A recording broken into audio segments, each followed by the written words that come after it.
All right. Welcome back. We had a little bit of technical difficulties there. When I say we, I really mean Nick and his poor headphone choice, which he was ridiculed for previously. Unbelievable. But we're here. We're still striving, and as the People's Podcast, we are not going to let a minor speed bump get in the way of a major comeback. Right? I think I screwed up that phrase, but I think it's right around there. You're fine, Wes. Like you said, you filibustered for 10 minutes. I have nothing but respect. Yeah, so what we're going to be doing is keeping the intro that we have because, quite frankly, I didn't stumble over it. I was very happy with it. I thought it rolled nicely, and we're going to go right into trending now. First topic, number one. Yes, is Chris Evans and his. I don't know. Was it a mistake? Because He took it down immediately. I mean, the internet. He's got like 6 million followers, but when he shows a picture of Captain America's member, that's going to get the peepers popping, so to speak. Yes, well, some would say that this part of the show is sponsored by the letter P because Chris Evans, again, for those who missed it, he took a picture, or I guess it was a screenshot of his photo album or whatever on his phone, and he leaked a pic of his own penis along with a meme of himself that reads, "Guard that pussy." I do not know which I'm more stunned by, the fact that he had a picture of his own dick on his camera reel. Well, okay, so now allegedly, do we know that it's his own dick? Did he cop? I don't think he said anything. Oh no, he didn't. It's 2020. I don't want to assume anything. It could be anybody's penis for all we know. That's very true. How does I need to speak to someone who's seen Chris Evans' penis. Maybe we can get Jenny Slate on the phone or something like that, and see hey. Does this match up, and just get a bunch of penises in a lineup together and see if she can pick it out? That's a good point. I never thought of that. You know what's funny though is it seems like through the years, if there's like naked pics or a sex tape or whatever that gets leaked of somebody, yes, we know Kim Kardashian, who will come up again later on in trending. I think she obviously rose to stardom because of it, but I think there are other people who it's been a little more detrimental. Dustin Diamond got some fame. Yeah, this is true. Well, yeah, he brought him back into the forefront or whatever, I guess. Either way, with Chris, brought him up to a D's list celebrity again. With Chris Evans, it's just like everybody's like, oh, that's America's dick. No one's upset about it at all, it seems like. Right, so he has America's dick and ass. He's just got America's privates. He is America. He's America's bottom half. He's America's. Well, what's the top half then? That's what I want to know. That's still open for interpretation. Wait until another Marvel star leaks out some pics, Oh, like the guy who just got linked to Ant-Man 3? Oh, Mr. Jonathan Majors. That would be a major development. I would suggest he wait a little bit before he does that. Wait till his profile increases just a little bit. But he's a pretty big deal, Wes. I haven't watched that HBO show Lovecraft, but I think the guys over at #Dork have watched it. Have you checked it out at all? No, I haven't caught back into it yet. I've heard good things. I know he was also in Da Bloods, but he's been added as a major villain to Ant-Man 3. Mm-hmm. And this is coming from Murphy's Multiverse. It said it could be Kang the Conqueror.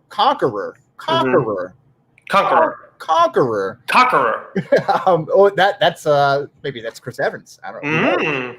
But Casey Walsh, our guy over at Geeks Worldwide, had heard these similar rumblings all the way back in April. So I think there is some yarn to pull on here, some thread to pull on this here, so to speak. Now, Kang the Conqueror, of course, Ant-Man 3, we weren't sure. The first two movies have been kind of bottle movies, with the second one kind of playing a bigger role in the overall scheme of things. But, Ant-Man 3 is kind of setting up to be like a launching pad, if this plays out, for what is going to be like the next big bad in the MCU and Kang the Conqueror. Yeah, we've heard Kang's name for a little while now. I don't know if it was Casey was the first one that we've heard the rumblings from, but it makes a lot of sense. And this, in Casey actually tweeted this out today with the leak in the news. If Kang the Conqueror is being played by a black man, then that more than likely means we're going to see Reed Richards be a person of color as well, because they are Mr. Fantastic and Kang are related. I don't know exactly how. I get confused, and I think that's kind of murky in the comics too, because he is Nathaniel. It's Nathaniel Richards, right? Yeah, Nathaniel Richards. But in one instance, I saw Nathaniel Richards is Reed Richards' father.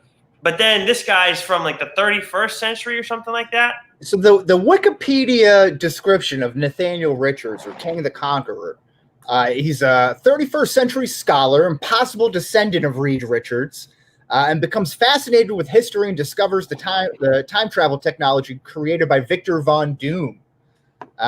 Richards then travels back in time to ancient Egypt aboard a Sphinx-shaped time ship and becomes the Pharaoh Rama-Tut, with plans to claim En-Saba-Nur, I don't know if I pronounced that right, the mutant who was destined to become Apocalypse, as his heir.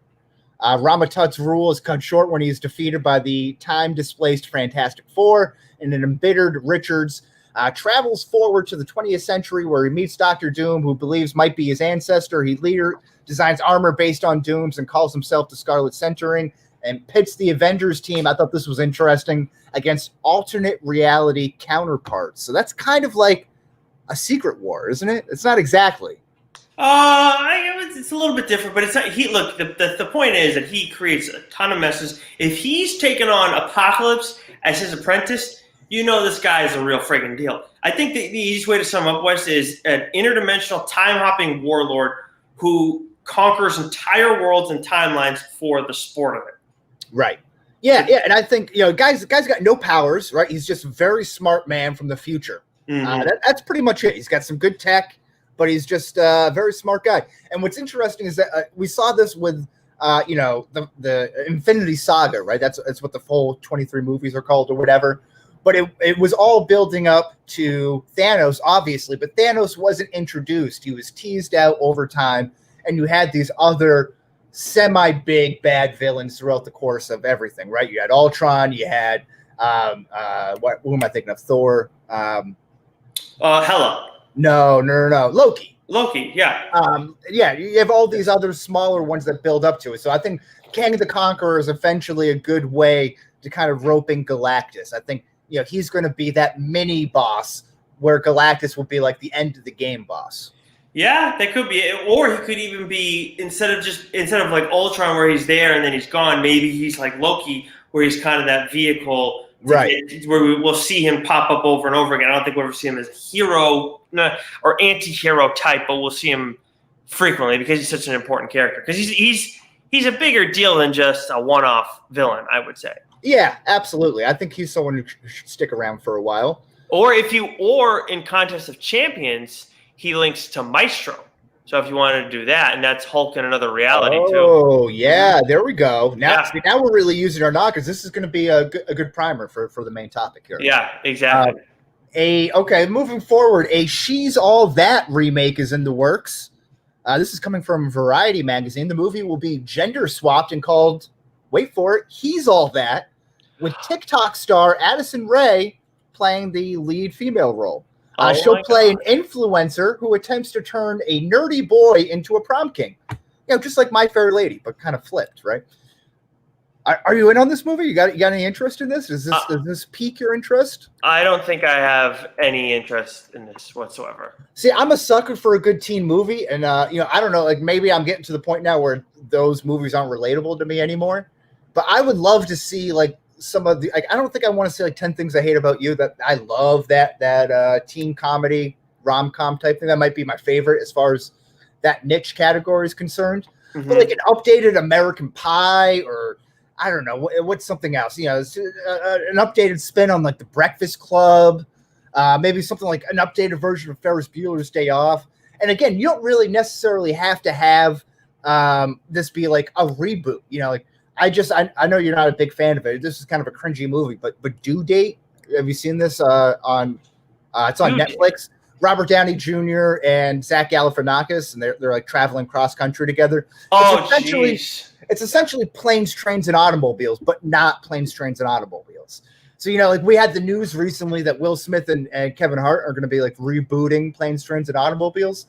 They did the same thing with Due Date. That's the same movie. Like you can do these same movies and just call them something else and use the same structure and not have it to be a remake or a reboot or something. I think you could do something with some of those classic, like high school movies. I wouldn't mind seeing that.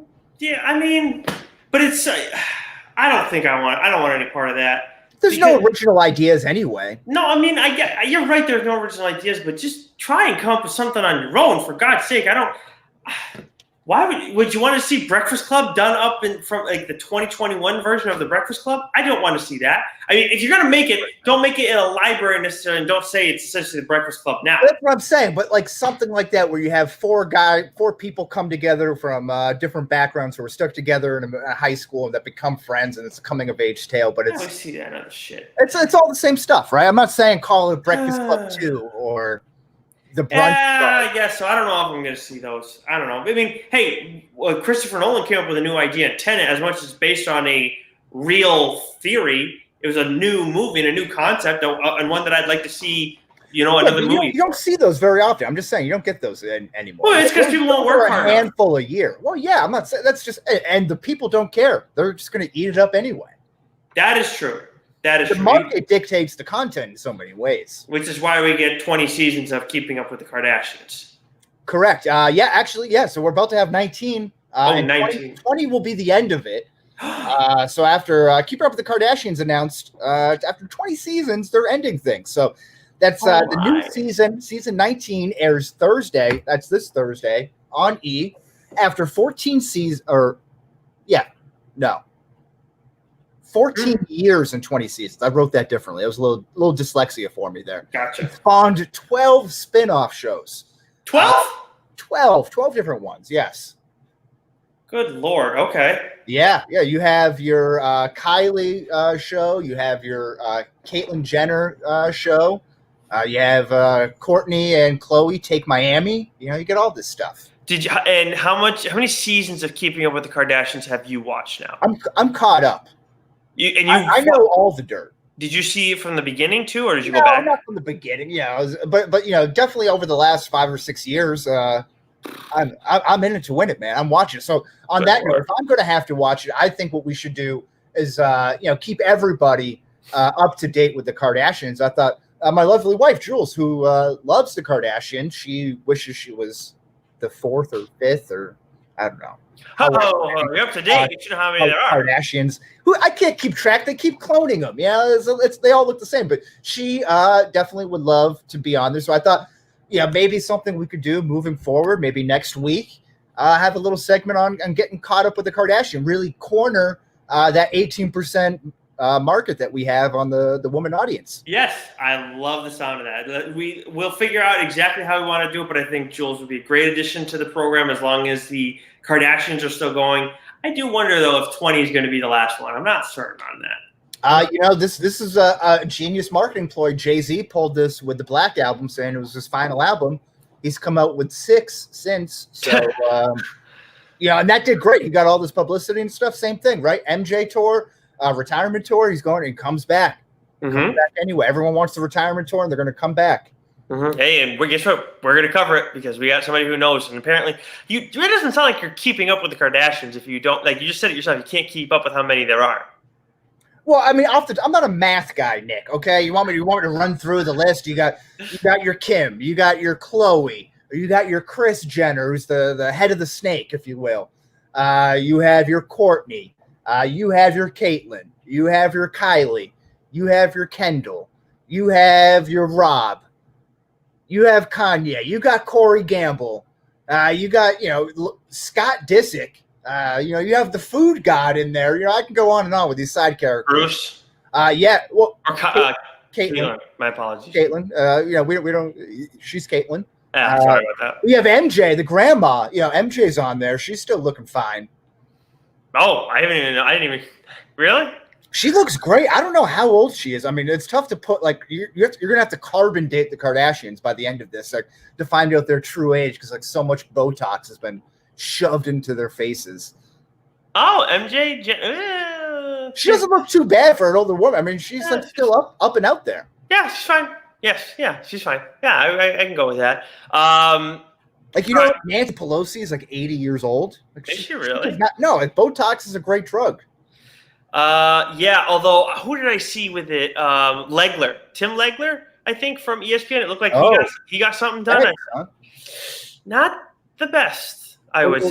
Our guy Tom Brady, TB12, going down to Florida.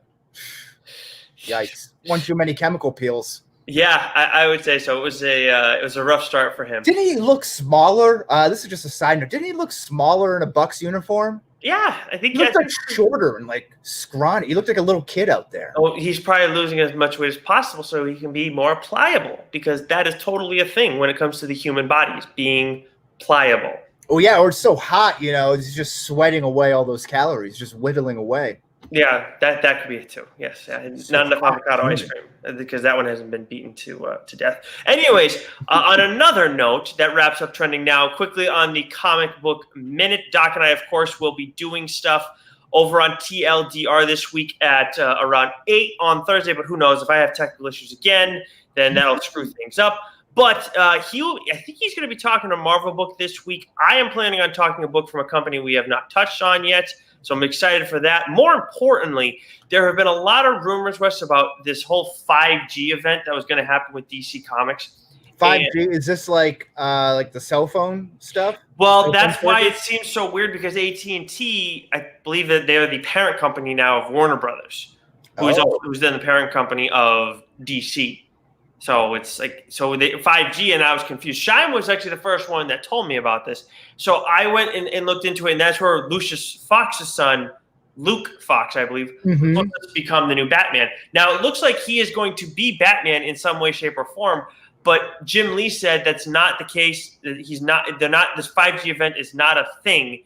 It's, even though it's been rumored now for a little while, there's not going to be like this hard reset that comes with this 5G event that everybody's been talking about. So it's a little comforting, because I just didn't know, and then I hear, if this reset doesn't work, then AT&T is going to be done with comics, and they're going to maybe outsource DC to another company, which would be fine, but it just seems kind of, as long as they're still coming out, I was a little concerned. I've heard that the 5G cell towers put out coronavirus in the air. Maybe that's why. Maybe. Well, yeah. If that's the rumor, I don't know. You go on the 4chan. Yeah, well, I mean, I guess if that's what it took to end all of this, then I would be okay, because there are other books out there. But DC does have Batman's Grave coming out this week. Issue 10, Detective Comics 1027 is out. Marvel has Giant Size X-Men Storm issue 1. There have been quite a few of these. I have Magneto and Phantom X. I have not read either of those yet, unfortunately. Just haven't set aside the right amount of time. Iron Man 1 comes out, which I'm surprised that there's another Iron Man thing. I don't know what the heck's going on there, how they have another Iron Man title. But there's that. Amazing Spider-Man, Sins of Norman Osborn 1 is out this week. So quite a few first issues. We got one more, too. But first, Darth Vader issue 5 is also coming out this week. And I believe Doc has been reading that one. And the cover, I think it looked pretty cool this week. Then there's X-Men Marvel Snapshots issue 1 that's coming out, which the cover of this was actually Cyclops, Weston. I know he's your guy. Yeah, I'm a big Scott Summers guy. This one had me a little interested, though. This one kind of got me half-massed, a little chubbed. Well, I'll read this one off real quickly. The Marvel Snapshot Tour through Marvel history continues, showcasing Marvel's greatest characters through the eyes of ordinary people. Or does it? Oh. In this case, the quote ordinary person is teenage Scott Summers, witnessing the dawn of the Marvel age from a Nebraska orphanage and wondering what his place in it might be. What was it like to experience the debut of the Fantastic Four, the Hulk, Iron Man, and more? So it seems pretty interesting. So basically, it seems like it's Scott Summers before he has his powers. I think I'm going to give this a read, Wes. I'll report back to you on it. And is this is a POV, because it's interesting because Scott Summers is blind. Oh, no, he's not blind. Well, he loses his sight of his vision. It's interesting that they choose Scott Summers as a person who doesn't lose vision, but he loses the ability. It's not normal. To use his eyes fully normally. Yes, it's different. Yeah, the guy's he's got eye issues. Okay, that's what I'm trying to say. Can't you connect the dots for me here? Yes, that's anyways. Boom Studios has 7 Secrets issue 2 coming out, which I did pick up the first issue of that, and I'll be looking at issue 2 this week. Dark Horse has You Look Like Death, Tales from the Umbrella Academy, and that's the first issue. And obviously that's been a hit show on Netflix. The second season's out. This is the first spinoff coming from those books. So anybody who's been reading those, might want to go and grab that. And just a quick reminder too, before we go on to our next item, we have all our TeePublic gear over, Change My Mind store. There's also Mac and Goodies, or Mac and Goodies, I guess is what it would be. And then hashtag Dork also has the hashtag Dork shared Gooniverse merch over there on TeePublic. No PCP stuff yet. I think Doc is getting all excited about how TLDR is going, so he wants us to make something there. We'll see. I like that. I'd love to see it. Something pop. Yeah, exactly. But I think now, Wes, it is time for us to move on to what you and I have been waiting to test run, I guess. Yeah, we'll see. We're just going to be flying by our seat of our pants here. And who doesn't love a good shared universe, right? Of course. We're part of one now. Right? Who does? Everyone loves one, right? It's, this week's main dish serves up a heaping helping of that, and also a heaping helping of Bush's baked beans of Rootin' Tootin' Good Time. Use promo code Tootin', that's TOOTIN, at checkout for 17% off your order. But on the Multiverse of Madness here, so this was kind of our thought process, is that we take famous characters from famous movies. They could be your protagonists. They could be your antagonists. They could be memorable side characters. Who knows? The possibilities are endless. And then maybe another list of different scenarios, different settings from your favorite movies, your favorite series, your favorite, maybe a TV show. Who knows? It's all up in the air. Yeah. And then we are going to connect them into one universe. Right. So you got one here, and you make them together. And Wes and I have slightly different approaches when it came to this too, because when we talked about it, the idea I believe that spawned it was when we were talking about Dark Knight in I think our episode was at episode 80, I believe it was. And there's a guy who plays a patient from Arkham that has escaped, and he's a cop, and his name escapes. He's got a different name. And he also is an Ant-Man. He's one of Paul Rudd's buddies, the guy who always says Baba Yaga. Right. So drawing those two together, that's where we kind of got to this. That's the approach that I'm taking. And I put in some research on some characters that I wanted to try and, draw a line to, see if Wes agrees with me, see if you guys, the people, can agree with me. Wes, on the other hand, is a slightly different approach. I am flying by the seat of my pants here, folks. I am going pantless. I'm just shooting the breeze, if you will. Daffy Duck. And I got a whole. Well, I wouldn't say Daffy Duck. I would more say Porky Pig in it. Or we could say Winnie the Pooh in it too. No, because that doesn't roll off the tongue well. It's neither illiterate, and that's far too many syllables. If you want to refer to it as like Winnie the Pooh, like if you want to type it out or something like that, I get it. But if you're just saying that in conversation, it's alliteration all the way. So Porky Pig in it, especially because this episode is brought to you by the letter P. Right, and Bush's baked beans. Of course, my apologies. Yes, right. Which is all about alliteration there too. Yeah. So that's what we're doing. So I have a pool of 10 characters and a pool of 10 movies, and I'm going to have Nick choose them, and then I'm going to have to on the spot kind of connect them. This is going to go horrible, but we'll see how it goes. It's going to go horribly or it's going to go brilliantly. We'll see. One or the other, Some people think a cucumber is a better pickle. Am I right? This is true. And this is kind of like a two sides of a different coin or same. How does that go again? Just two sides of the same coin. Two sides of the same coin. And I don't know if that's what this is. Anyways, do you want to start or would you like me to start? No, I would like you start because I'm going to need a little more time here. Okay. Let's see.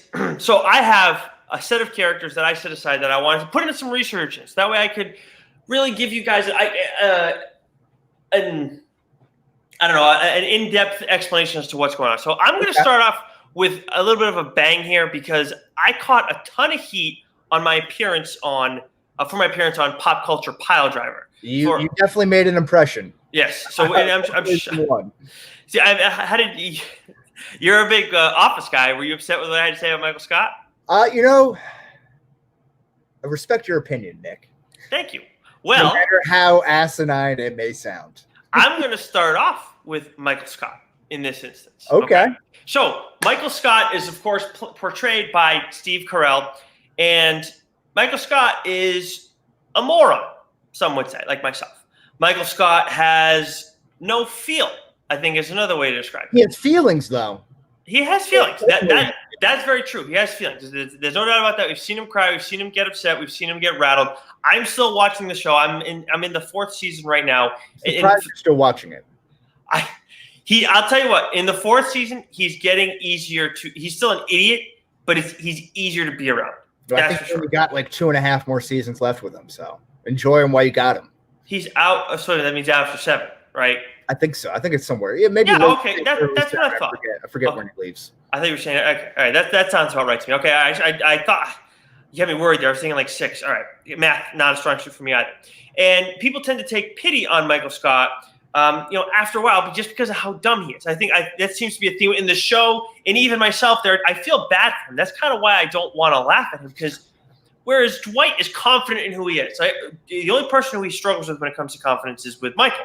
Other than that, he knows who he is, and he leans into it, and he's totally fine with it. Yeah, he has issues with Jim, but he doesn't like Jim. He doesn't want to be Jim. He doesn't want Jim's approval. If he's getting Jim's approval, then he's doing something wrong. That's when he doubts himself, right? All right, okay. So looking at that and then looking at the timeline, some would think, oh, maybe, is he Brick Tannen? But Brick Tannen is from the 70s. And unless he's got some like... Is it Tannen? I thought it was Tamland. Tamland?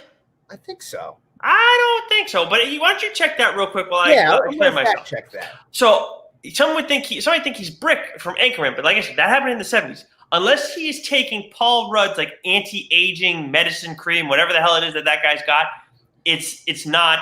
There's no way it's Brick Tamland. Thank you. Well, either way, that's not who I'm drawing the line to. Different time and everything. It's clearly a different person. The person who Michael Scott actually also is Barry Speck from Dinner for Schmucks. I see. Okay. Right around the same time. Yep. Right around the same time. Both immensely awkward. Absolute idiots. I could totally see Michael Scott getting sucked into some mind control, brain control situation where he has no idea what's really going on, and I can see him going to a dinner for schmucks and being a schmuck. Do you think he's a cuck? Sure, absolutely. Michael Scott, yeah, absolutely. I was just watching the episode where he has 2 jobs, and Jan's Michael Scott being cucked by Zach Galifianakis. Sure. Yeah, why not? He can get cucked by anybody. So this is like, okay, so this is after he leaves The Office, maybe Sans season 7 here. Mm-hmm. He goes off, he finally finds that wife that he always wants. Yeah. But it's not Jan Levinson. It's not, he does get married to Holly, which you don't know that yet. So he already gets off of marriage. So you're saying that he gets divorced from Holly and then finds this woman who then cucks him into a 3-way relationship in some ways with Zach Galifianakis. And he has hobbies of taxidermy with rats. Mm-hmm. Absolutely. Yeah, he's lost his mind. I think he suffered from amnesia. He could have gotten, Amnesia? Could have gotten. Could have gotten. Where did the amnesia come from? And look, when you're talking about stories, things happen in between. We're seeing a snapshot of somebody's life. And that could be a couple years. That could be... but I'm asking you, fill in the gaps. Where's the amnesia coming from? It's easy. He gets into a car accident, and then somehow he gets separated from Holly, which, again, I didn't know that part of it, but whatever. Because he was following a GPS and then took too quick of a turn. Yes, he didn't just take too quick of a turn. He decided, you know what, I'm going to prove a point with this technology, and I'm going to drive. Instead of driving into a lake this time, though, he wound up driving into a building, and he was in the middle of nowhere, got into an accident. Nobody knows who he is. He doesn't have his identification on him. Something happened, and he gets put into somewhere else. I forget what that movie said, but he becomes Barry Speck, and he's slightly weirder than he already was. Okay, all right, and then he gets a hair color change. Sure. Sure. Okay. Yeah, it's just like Rick Grayson, where he ended up when he lost his memory of being Dick Grayson. He cut his hair. He had a buzz cut. It's just Barry Speck decided, I'm gonna color my hair. This isn't bad. This is good for a first shot, I would say. I would say that Michael Scott has an abundance more charisma than Barry Speck. Mm. That's what I would say. I think he commands a room better. He's not as spineless as Barry Speck. Barry Speck looks like he walks around with his shoulders hunched, looking down at the ground. Michael Scott may be an idiot, but he is an unknowing idiot. He's one of these. He may not be as self-aware. Barry Speck, he says a lot of dumb shit, and he really doesn't have a lot of feel. I mean, they're both. I don't know. They seem pretty similar. Barry's not like an idiot. He has no idea what's going on. But he has no idea, like no social cues, I should say. That's what I mean. Okay. All right. Yeah, I don't think that's bad. It's a starting point. I have 5. I have some that I like a little bit more than others, of course. I wouldn't say you got a leadoff double, but you got on base. I can take that. Even if it's strike out. Maybe it was a dropped third strike and you reached base, but you're there. I think it was a little bit of a single. Look, I'm just trying to, transition from what I did at Pop Culture Pile Driver and bring it over here. What do you got for me then? Do you want me to pick out for you? I want you to pick for me, okay. And then I'll connect the dots as best or as worst as I can. Okay, so you are going to start with Vivian Ward, who is played by Julia Roberts in Pretty Woman, and you are going to connect her to The Departed. The Departed. Easy. Okay. Richard Gere, Vivian Ward, of course, the America's favorite prostitute, right, from Pretty Woman there. Gets divorced from not Robert Redford. What's his name? Richard Gere likes gerbils up his ass. Yes, because she finds out that Richard Gere has this weird fetish where he likes putting gerbils in condoms and then, rectally inserting them into himself.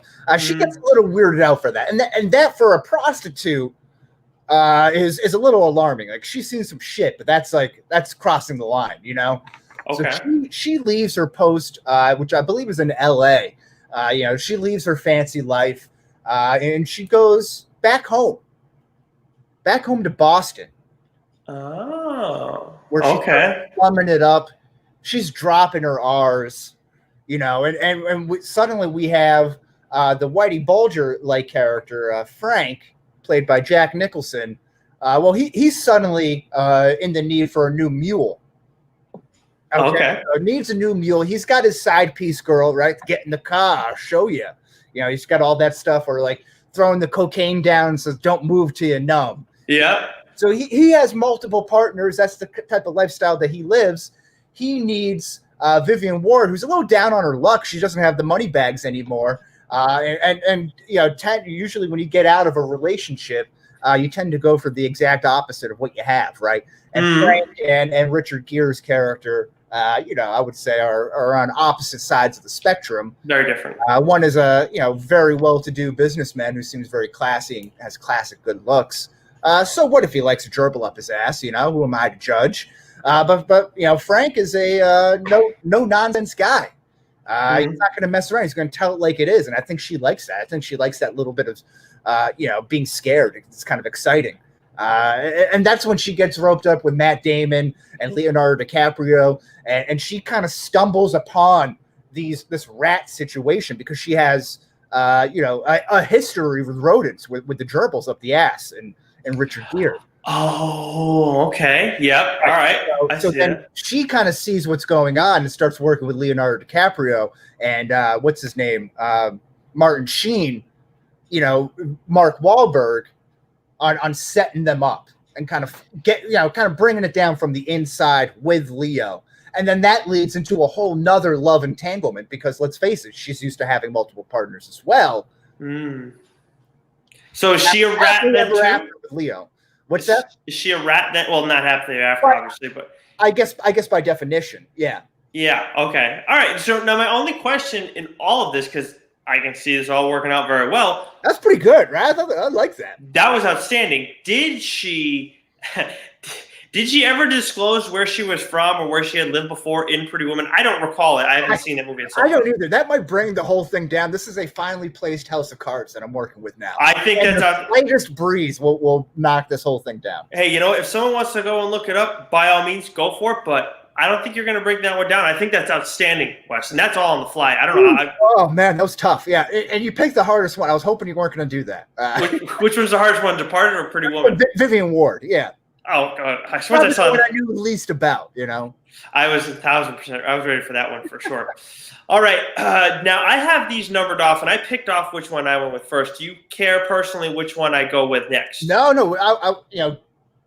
Tee yourself up, Nick. Okay. All right. Well, I am gonna go with. All right. This one I was pretty proud of. I thought this one was really good. This one is listed as number 1 on my list, and I all right. So Robert Redford is, to me at least, most known for playing Roy Hobbs in The Natural. My dad loved that movie. I think all of our dads, if they're baseball guys, they like that movie. I've seen grown men with a Roy Hobbs jersey. My dad owns one. He has the Knights hat and everything like that. He has all the paraphernalia and everything. That was this guy for sure. Exactly. And I actually never read the book. I don't know if I'll ever read it because whatever. Anyways, it was written in the 50s. It's set in 1939. Now, Roy Hobbs, of course, was an outstanding baseball player before he gets shot by whoever the heck that lady was who ended up killing herself, sadly. Right. But then he goes on to mount a comeback, and he's still, in the course of it all, is this ridiculously good hitter. And by the end of it, as we all know, he goes and shatters the lights at what baseball stadium? Was it Yankee Stadium that he did that at? I don't recall. I think so, but it might have been shot at Tiger Stadium. Old Tiger Stadium. I don't know. Either way, it was an absolute nuke. He got into it completely, and he destroyed lights. And who doesn't want to try and hit the lights as best as they can? Even if it's a foul ball, right? We always want to see the lights get broken. Sure. So when you see that, though, when somebody does that, everybody's going to take notice. Nobody has forgotten that moment that's ever seen it, right? So he showed a lot of potential at that time. Now, this is 1939. This is right around the start of World War II. Sure, the rise of the Nazis, yeah. And as we saw, right. Wait, what? Is that where you're going with this? Roy Hobbs is Hitler. Is that what I'm sorry. No, you cut out a little bit on me there, and you scared me. No, he is not. He is not Hitler. However, he couldn't join the military initially, as much as he would have liked to, a la Ted Williams, because of the injury that he had, the pre-existing injury. Sure. So as he's trying to pull a Steve Rogers, if you will, he's attempting to get into the military. He winds up drawing the attention of a certain doctor, not the one that we saw take care of Steve Rogers and give him a serum, someone else who had a little bit of an accent. And he takes him under his wing. Then because somehow Hydra, right, as we saw from Winter Soldier, Hydra got their hands on the super soldier serum or some variant of it. Otherwise, you wouldn't get Winter Soldier.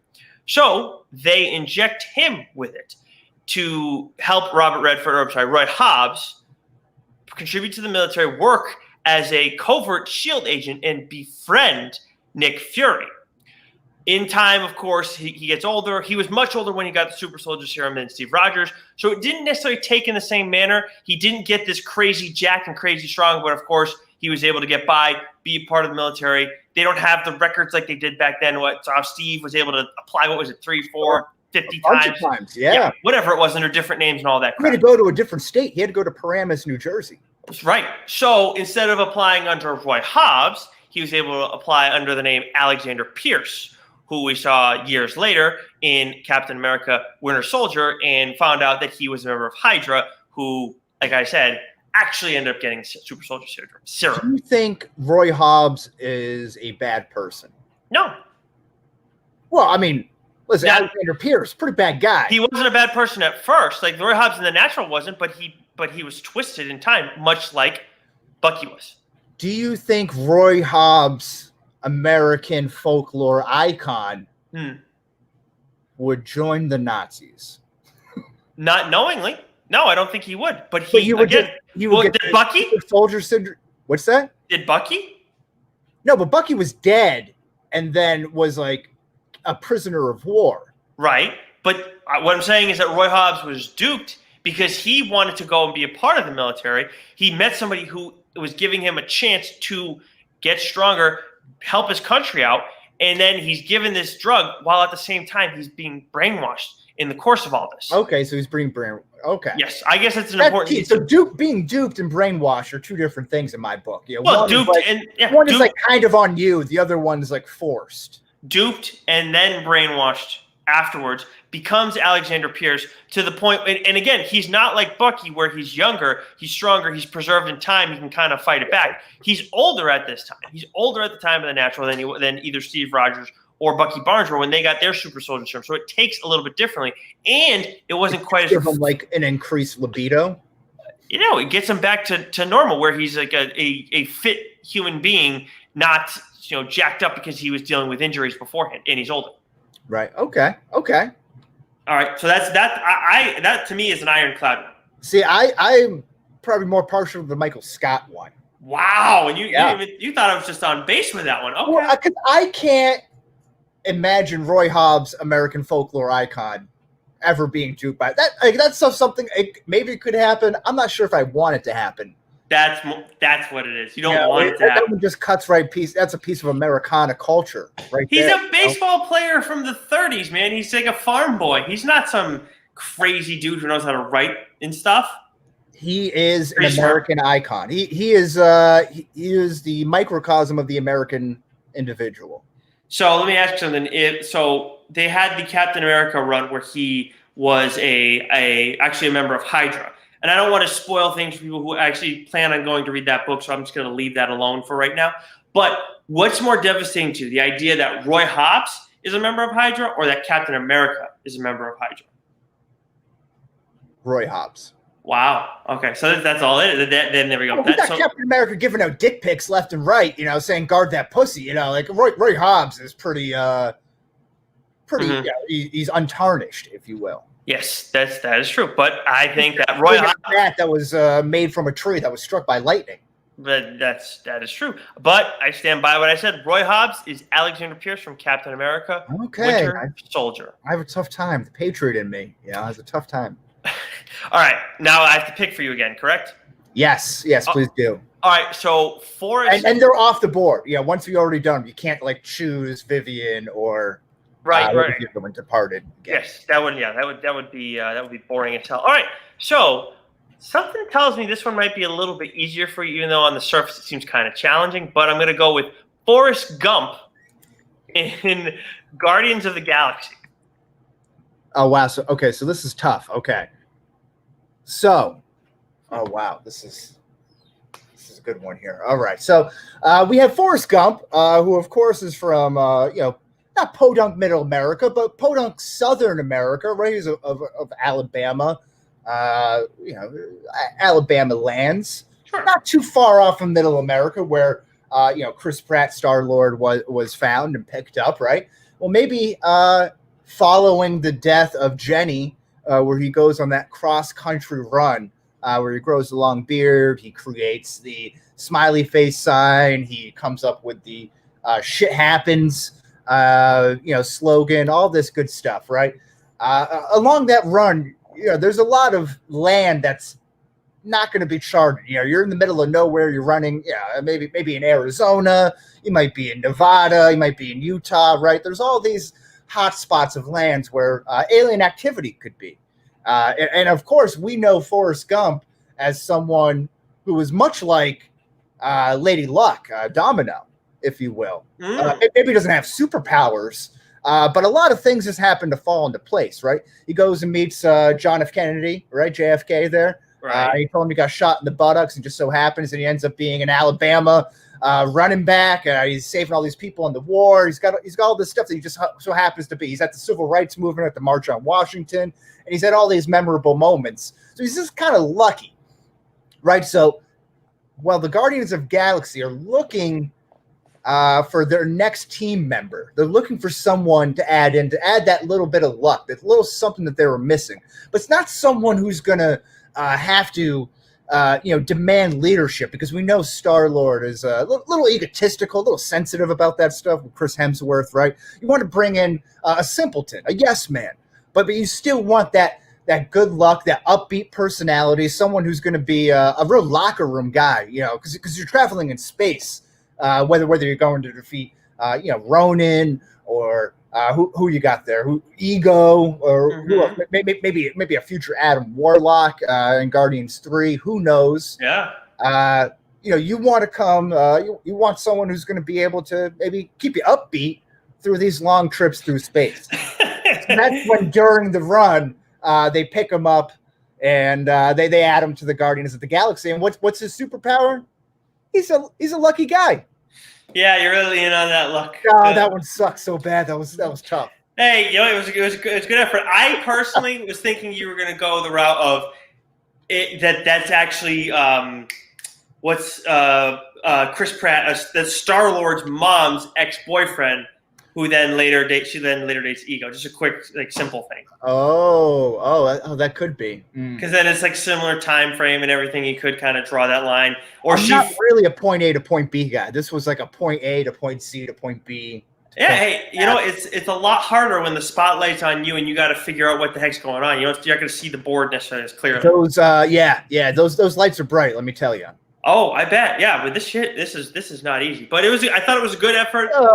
I think I think that was a very tough one. Let's see if for next round. Bounce back. I'm gonna find one. I was trying to figure out as you started up there. I think I know where I'm gonna go for your next one, just to give you one that's like, I'm trying to make stuff tough for you. Let's see if how your creative juices work when I give you one that's maybe a marriage you would prefer. Marriage I would prefer. I love that. Okay, what do you got? What do you got next for me here? All right, so I'm gonna go with Morgan Freeman this time around. Okay, I can't do a Morgan Freeman voice. I don't think many can, but obviously we all know he has a silky voice, and he was great in the role of Lucius Fox, complimentary character, secondary character in the Dark Knight series, the Batman series by Christopher Nolan. In the Dark Knight, though, that was a really important one, and I'll touch on that a little bit later on. But as we know, Lucius has all of this amazing technology of the Wayne tech at his fingertips. He understands it perfectly, right? He is very smart. There's no question about it. Some would say he's even wise, right? Because he has this understanding of not just of the tech savvy stuff, but what's morally right and wrong and all those things. And strong moral compass. Right. Like, so when in The Dark Knight, Batman turns Lucius's sonar concept into a highway frequency generator receiver, Lucius says, this is too much power for one person. Batman then says to him, that's why I gave it to you. Only you can use it. And as we remember, Lucius then wanted to resign because spying on 30 million people isn't part of my job description. At Wayne Tech, I might add. It's at Wayne Tech. Because in the course of all this, he had the reason Batman's a great detective, right? So Batman knows everything there is to know about Lucius. He knows he can be trusted with something that powerful where half the city having cell phones on, you can see everything with just sonar. You can see, nothing is invisible anymore. You can see through walls or whatever the heck it is. So, but he doesn't want to spy on those 30 million people all the time because that's what he's used to doing. And not just 30 million people, but the entire world. Because Lucius Fox is actually God also in Bruce Almighty, the Jim Carrey movie. Wow. Blasphemy aside, this is pretty good. I was worried I might offend you with this. It struck a chord. I'm going to be honest. It struck a chord.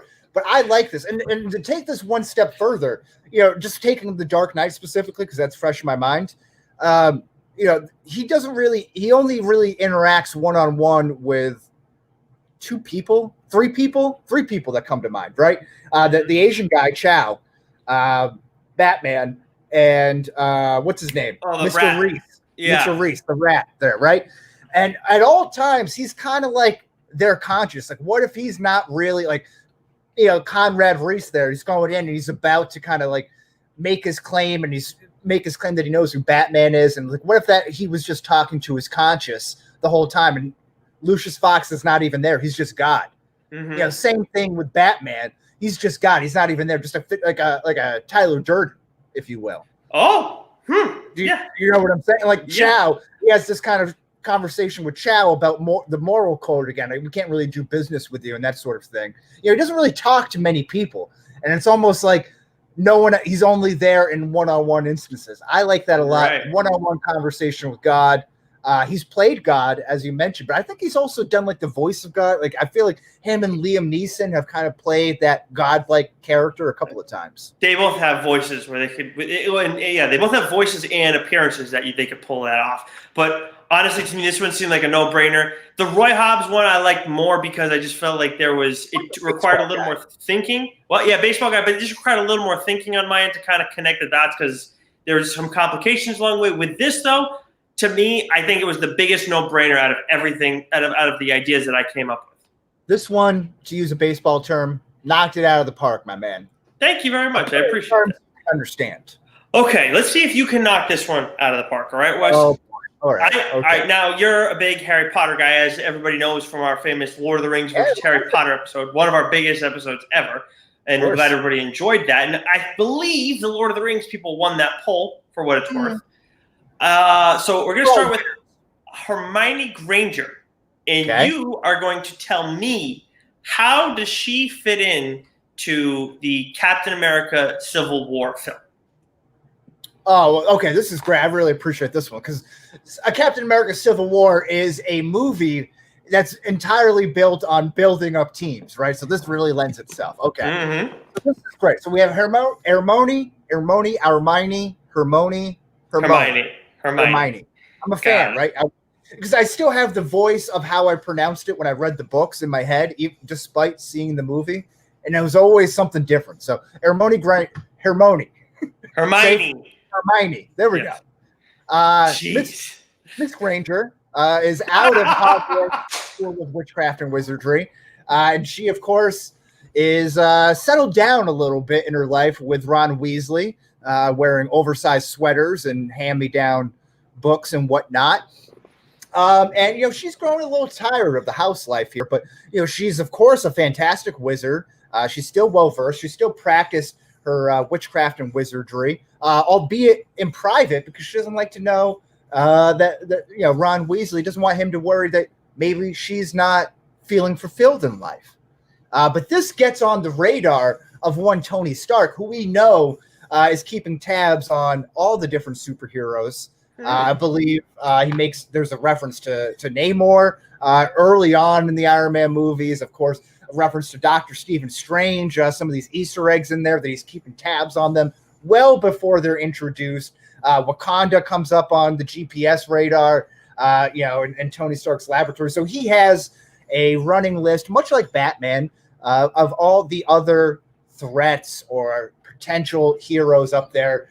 And after Rhodey, falls down, loses the legs, they need someone else to come back up. Someone else who can also fly too, which I think is important because I think they're lacking that a little bit on their team. So Hermione, Miss Granger, hops up on her broomstick and then goes, hops the pond over, maybe flies express over to Avengers Tower to help out in the group. And who is she going up against? I think Scarlet Witch is when they have those major matchups. This is a young Scarlet Witch who isn't fully aware of her powers, can't really command it again, and you see everyone kind of go running off and that sort of thing. I think that she would pose a good threat. Specto Patronum. She could probably whip up something nice from the botanical. Something up in the cauldron that she can throw some sort of bombs. Okay, I think this could work out. So would you say that, would she go as far as to pull an Avada Kedavra? Is it Avada Kedavra? Is that what it is? Abracadabra? No, I'm talking about the spell where one of the three spells that you can't use because it kills somebody. Oh, yes. I'm sorry. Yeah. No. Harry Potter guy. Oh, yeah. No one dies in Captain America Civil War. Okay, so she wouldn't use it. Well, okay. So she doesn't die. She survives it. Well, and to tie up the loop, she doesn't return home to Ron Weasley because he is also a cuck, and she probably just goes with Ant-Man or something. Yeah. I mean, this could all work, but I feel like you could have done a better job with this one, Wes. These are two in a property. Tell me, what do you think happens? Fair enough. All right. Better job. I don't think that she ends up going with Iron Man because Captain America is better, for one. And as much as Iron Man is keeping tabs, I think he's a little bit out on the mystic world because Scarlet Witch doesn't find anybody. It's Black Widow. Right. What's your point? You going to let me flesh it out? But thank you. Falcon picks him out on the other side too. Okay. So, but either way, you're going and using War Machine as his injury, and somehow she gets involved because that happens so late in that story. If we're talking specifically to Civil War, she's continuing after the story. So when you look at Scarlet Witch and her involvement in all this and how she gets stronger with her powers, well, she's stuck at home all the time, right? She's stuck at one place after everything that's gone on, after the Sokovia issues and whatnot. So what do they do? So who do they bring in to try and help her and try and kind of tone down or not tone down, control her powers and learn how to harness them more efficiently? Oh, I don't know. Hermione Granger, who's amazing with reading her books and everything like that, and has a great mastery of her wizardry. So she's more of a consultant. That's why we don't see her in the fights. She's there behind the scenes. Okay. All right. So she's the tutor. Yes, exactly. She's the tutor. Yes. That's good. I like that. That's the MCU movie that we need that we haven't gotten yet. The tutor. That's good. I like that. That's much better there. But see, we came around it together. You know, we got there together. I wouldn't have gotten there without you. Teamwork. Yeah. All right. So let me ask you this: would you like me to venture outside into a Marvel property that's not in the MCU, or would you like me to stay in the MCU? No, go outside of the MCU. Outside of the MCU. Okay, so this will be our last one. This will be. You like this one more than the other one, then? Well, whatever you want to do, man. Okay, I didn't know it was going to be our last one. You know what? Screw it. I'm sorry. I gave you the choice, and I'm taking away your option for a choice. Nope, never mind. Because I just realized that I'd be spoiling my plan, and I want to save it for the end. All right, Wolverine is portrayed by Hugh Jackman, right? His real name is James Howell. As much as we all know him as Logan later on, we see in Logan that they stick true to his real name, but he's not born at the same time as he is in the comics. In the comics, he's like, I believe in the 1880s, like 86 or something like that. In the movie, he's born in 1832. And over the years, we've seen that he's, traversed the globe and everything. He was in the Vietnam War, took part in a lot of fights and everything. But we also know that he and his brother, Victor Creed, they had their issues, right? As much as they wanted to stay side by side, at the time of the Vietnam War, they had some serious tension, like they did when they were kids, although a little more serious during that war. But we know, brothers, right? You have a brother, I have a brother. We have our issues at times. And there's no way over the course of hundreds of years that when they were little kids and then the Vietnam War were the only two times that they fought. There has to be more to it.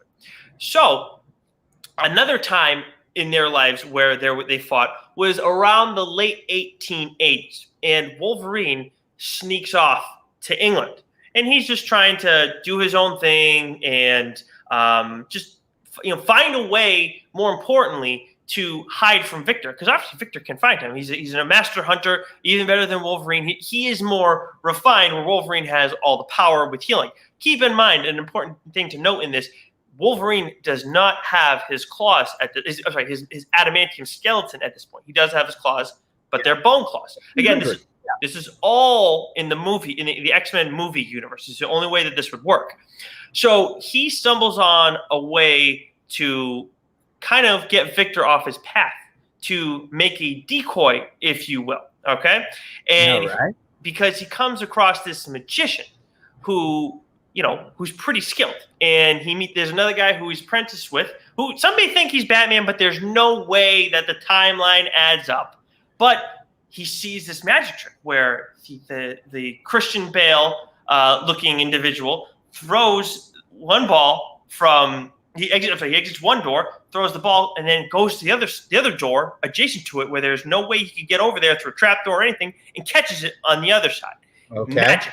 Unbelievable. Crazy. So Wolverine, who was under the alias of Robert Angier, also known as the Great Danton, at that time, goes in I believe it was Tesla who he worked with, right? Or he took Tesla's findings to then create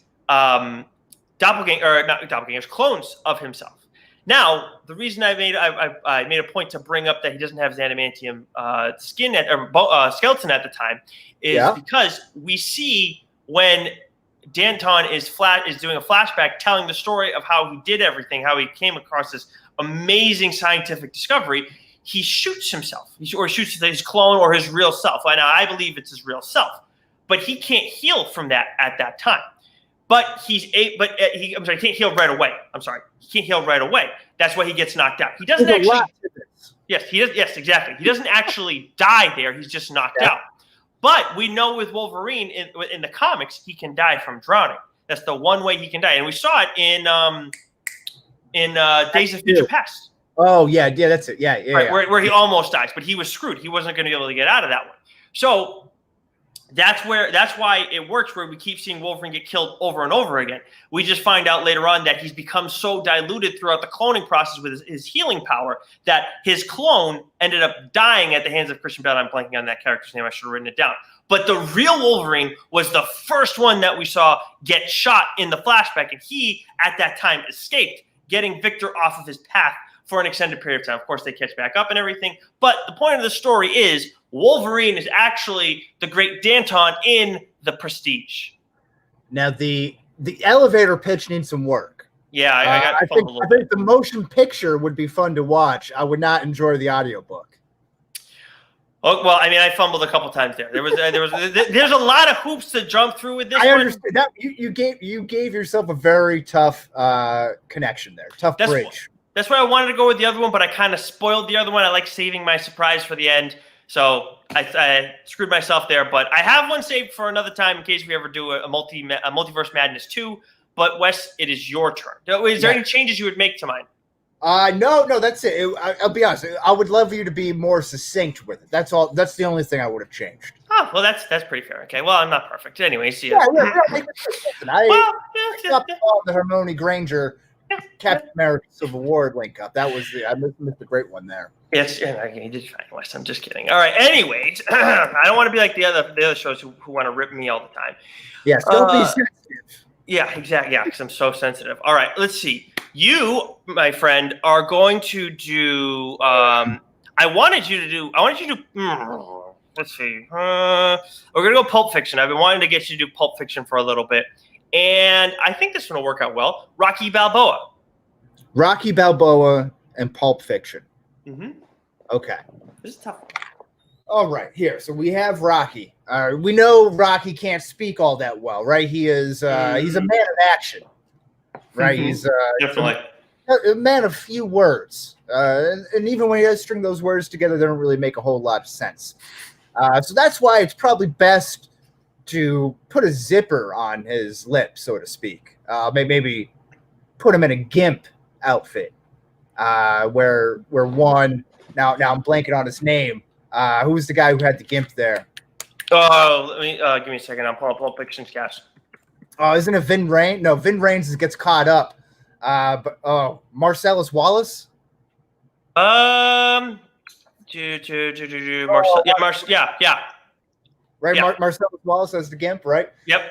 Marcellus Wallace is a heavy gambler. He likes to fix a lot of these boxing fights, right? He's into a whole bunch of deep-seated stuff, underbellies of cities and all these crime syndicates and all that sort of stuff, right? Mm-hmm. He has his hands in a lot of dirty things, one of which is fixing fights. Well, he was supposed to fix a fight with the second fight in Rocky 3, Clubber Lang. Oh, okay. But Rocky doesn't throw that fight. He wins that fight. And now suddenly, Marcellus Wallace is out a lot of money. And this doesn't make him very happy. He's a very powerful man who may not be able to strong-arm Rocky Balboa by himself, but with his syndicate of people, his connections of people, he can make Rocky Balboa bend the knee, if you will. So he ends up just taking Rocky Balboa to pay off his debts as his personal gimp. And that's why you hear him. That's why his voice is so muffled. And he's just trying to say, yo, Adrian, get me out of here. Mm-hmm. Now, I believe Adrian, I could be mistaken, but isn't that the name of Bruce Willis's girlfriend? That may have been. I can't recall. I don't know. I could be way off from that. I feel like that pops up. But I think Rocky Balboa, big guy, big muscular guy, probably not as tall as the gimp is in the movie. I think we probably might have some height issues there. The Italian Stallion, I think, was a bit undersized for the heavyweight division. But, I think he's used to having his hands confined. He can't talk very well. He could be into some freaky stuff. Boxers are. We heard about Odell Beckham. He's into some weird stuff. Who knows what these famous athletes are like? I think Marcellus Wallace took him as his gimp to cover a boxing debt that went awry. Okay, I'll tell you what. I couldn't do a better job. It was a tough one. That was a tough one. I thought for some reason I thought at first I could make it a little bit make it a little bit. I thought that was a tough one. I was thinking about doing The Hangover as a possible option. Oh, that's good. Yeah, and then if you did Rocky Balboa, there's a Mike Tyson tie in there. Mm-hmm. That one might have been a little bit easier for you. Yeah. My apologies. I felt good about that. Rocky Balboa as a gimp, No, yeah. You did a good job with that. You did a good job with that. These are tough. This is a tough concept, and you made it even tougher on yourself by doing it. Because again, for those who didn't catch that before, I tried to prepare myself for all this, so I had a plan and certain details because it's a little complicated. Wes decided to go with it. Yes, Wes wanted to go wild with this, which he did. Wow, Wes. What? Yeah, exactly. Reporting from Westport, Mass. Right. Yeah. All right. But I enjoyed that. Maybe we'll refine it a little bit. Guys, maybe we'll get some feedback and see where we go with things here. Yeah, and if you guys want other ones done in the future, if you have character or individuals that you think could be drawn to other universes and curious how we could put it together, feel free to let us know at Change My Mind Pod on Twitter. Send us yours. I want to hear what you think. Go into the fire. Put your coals to the fire like I did. Step up. Yes. Live. Syntax firing on all cylinders. We should do this again sometime. I think and maybe get some of the other hashtag Dork Gooniverse individuals involved. I think that sounds great. That sounds like a rootin' tootin' good time, just like every meal is with Bush's Baked Beans. Use promo code TOOTIN, TOOTIN. That's correct for 17% off at checkout. Yeah, I think Goo would be very much into both. He's in for a rootin' tootin' good time all the time, but I think he would love this sort of thing. All right. That brings us to the quarantine corner, Wes. I'm going to leave things off real quick with just one tiny thing. I hurt my back at the gym before recording this episode. I was doing squats, and I had actually dropped weight, and on the squat rack, and I was going down, feeling fine. I'd been doing good, whatever, and then I feel a wrench in the right side of my back. I think it's like my oblique, and as my headphones created issues at the beginning of the show, I had to run downstairs to go get my new ones, and my back was killing me the entire time. Not happy about it because we have our Dork Shared Gooniverse golf outing coming up, and I'm hoping that I'm going to be at full strength for that. Yeah, that's actually I didn't think about that. That would be very interesting. I may not take you as a partner if we happen to do teams at that point. I think I'll be okay. I think I will. I mean, I'm not like I think I'll be fine. I'll ice up. I've dealt with injuries before. I'll be fine. But more importantly, Wes and I went out to golf. What was that? Friday before the rush stop, going to the Whaling City Golf Course. Nick, I was very impressed. You didn't say that. I don't think you really talked yourself up very much, or have in the past. So I didn't really know what to expect out of you as a golfer. So not good. You got some power, man. A couple of those drives, you look like you're hitting a gap to the double to the gap in left center or something. You're like really jumping out of the batter's box. I appreciate that. Like I said, blind squirrel finds a nut every once in a while. The only hole that I would say, like, there was one hole where God must have taken over or whatever, where it was just Wes and I. We were right behind a foursome. We were on their heels all day. It's just what happens. It's normal. And they ended up deciding, we weren't trying to play through. No, we weren't in a rush at all. But they felt bad, I guess, which I understand. And they tell us, hey, go ahead and play through. And I ended up getting par on that hole, just like quick and easy, hitting out of the sand. Like it was nothing. I don't know. It was like a 230-yard drive followed by a 190-yard shot out of the sand, chip up, and a one putt. And it was so fun because, not to toot my own horn here, I think I got you by double-digit strokes. Not that I played much better, but I sent 2 tee shots into the woods, or I lost 2 balls. One was a tee shot, another one was a secondary shot. And my provisional, I popped up so bad in front of this group. And all I can imagine was like these guys driving by. I was like, this guy Nick's fucking awesome, man. But this other guy that he played with was downright awful. And it was so bad where they Nick hits a tee shot and it's like, oh, nice drive, good job. And then they pop it up and they're like, oh, I hit 2 awful tee shots. And they're like, we only let you play through because we thought you guys were good. They didn't say that, did they? Yeah. And I was like, I didn't want to play through, man. You wanted to do it. I didn't know they said that. Oh my God. Oh no. You're like us. Oh yeah. No, Jesus. Wow. And they just saw that one hole where it was like, your second best hole of the day. The other one was probably the par on the number one handicap. Again, very easy hole that you just managed. It was just kind of effort. You can tell you're an athlete. You just don't play often. Yeah, I definitely don't play often. But the real story of the day, as much as that was my highlight, Wes's real story of the day was actually a low light, but it wasn't his fault. It was the next hole, which was a par 3. I ended up finding a sand again, and Wes was off to he pulled it a little bit off to the right in the opposite direction.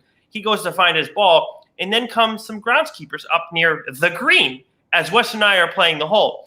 Jamal, which is like rocking a fucking Jailblazers Rasheed Wallace jersey. Yes, he was. And I'm rattled that they're right there. And I try, and even then, they're nowhere near in like my line of fire, but I still felt very uncomfortable because I don't know them. And, God forbid something happens. And the sand was so strange. You couldn't not hit it normally out of there at all. As much as I had rifled the one before, I was trying to play it normal here. Couldn't do it. Anyways, so I ended up picking up because I'm rattled.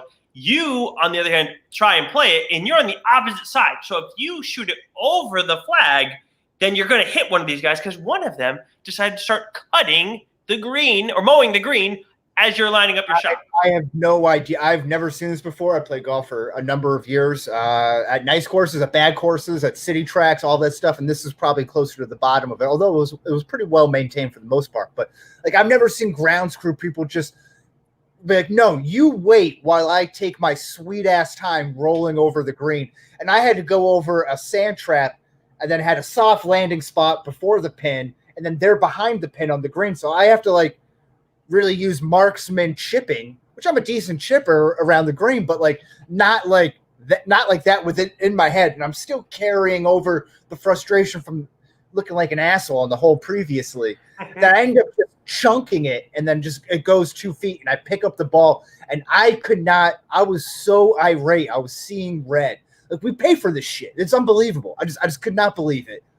I'm very much one to be like, it was horrible. Yeah, I'm very much one to be like, let it go. It's fine. Let's just move on, put it behind us. But honestly, I was raised to if you're not going to be a good golfer, obviously you want to be a good time. But if nothing else, you have to have golf etiquette. And that is the absolute goddamn worst. If you had blown your top on them, Wes, I wasn't going to stop you. There's nothing you would have said that I would have stopped you. I was very close. I just muttered somewhat quietly to you as we were walking by. It was so unbelievable. I mean, it's one thing to be – I don't think anybody should be comfortable chipping at that point, because if you screw up, anybody can screw up. We've seen it with pros and stuff. If you screw up and you hit that person, who knows what the hell can happen? He just takes one hit in the wrong spot right to the temple or whatever, and then night. So I was shocked by that. And also, we're at the Whale. I'm sorry. If we're absolute studs, it's a good course for us. But no, I'm not. No stud is going to the Whale. Let's be real. Yeah, exactly. And it was a 3-hole mental breakdown for me that I just compounded. That lasted 3 holes. And again, right in the middle of my round, I start off well, I finish well. It's that middle chunk, as you saw, Nick, that just could be like a max on like back-to-back holes. Right, exactly. But you had a lot more going on this weekend. Yeah, it was a fun time. I really enjoyed it, and I'm glad we did it. Yeah. And I'm excited for our golf outing. But what else went on for you in the quarantine corner? Well, I celebrated my 1-year anniversary with the lovely wife, Jules, here. I had as I mentioned when I was filibustering while you were grabbing your headphones, I stayed at the Intercontinental in Boston. Beautiful time. I ordered it was like a junior suite type thing. But I wrote in the reservation notes section that it was our 1st-year anniversary. And they upgraded us. Now, I'm sure there's more room available. It was this huge corner room suite, this big bathtub, this nice bathroom and everything. This great stuff overlooking the harbor. Really nice stuff. Now, that leads me to think I'm just going to do this every time out I book a hotel room. Hey, it's our honeymoon. Hey, it's our anniversary. Who are they to know? Right. Yeah, just say it's your anniversary. Yeah, absolutely. Every single time. You just got to let Julia in on it. Oh, yeah, she's in it. Yeah, she's totally in on it. Yeah. That's awesome. Had a nice dinner. Smith & Walensky's had some steak on the bone, which is the way to go. Nice dry-aged steak. So you like your meat on the bone? Oh, yeah. I mean, red meat, it's great. I'm a big fan of that. Chicken wings, I could take them or leave. I like chicken breasts as much as the next guy. Mm-hmm. Well, there are some people in the hashtag Dorkshirt Universe who don't like having meat on their bone or bones in their meat. Yeah, bad take. Well, I'm happy for you guys. Happy anniversary. I already said it to you, but publicly, happy anniversary to you and the lovely wife, who will hopefully be doing that, keeping up the Kardashian stuff with us. I'm very excited for that going forward. Yeah, we'll get caught up. You ready to? So what we got? What else is going on in the hashtag Dork Shared Gooniverse? Of course, hashtag Dork is talking about Tony Hawk Pro Skater. I believe both 1 and 2 got re-released on PlayStation, so they're very excited about that. I know Keith's trying to figure out if you can have a backwards hat on the game, so anybody who can give him an update on that, it would be greatly appreciated. I know Davey rips that game all the time. Let's see, we have Mac and Goo. They did what is it called? A Mount Rushmore of Mount Rushmores? Is that? I think it was your idea. Yeah, but you and Billy filled them with a bunch of different ideas. Yeah, mostly Billy. Billy's an ideas man, just thrives off enthusiasm. So that was great. I really enjoyed that episode. I thought that was a lot of fun. I think they should do more things like that, just kind of like a grab bag sort of thing. It was fun. Yeah, we had to try different stuff, right? I mean, we're out there risking our lives to see movies, but there are only so many, that are out in the cinema right now. Got to mix it up a little bit. Not all heroes wear capes. Not all capes wear heroes, Exactly. Now, on PCP, as I mentioned last week, I was on with Keith and Billy and Rossi to talk about The Office, and I caught a ration of heat. And are you the most shit on person in the DSG? Did you take that title from Rossi? I might have. I mean, I had the highest. I think you solidified it. Hey, you know what, man? I don't give a damn. Like it's I'm not saying it's good or bad. I'm just saying I think it's nice to have a title of anything. That's true. Hey, I'm what I care about. I'm one half of the prettiest podcast in the hashtag Dork Shared Universe. Ain't that right? So some could argue that people want to shit on me because of our good looks. So be careful, Wes, because you may get that when you go on their show. Right. Yeah. And I'll just be soaking it up like Odell. And you are not on this week. You're on the following week, correct?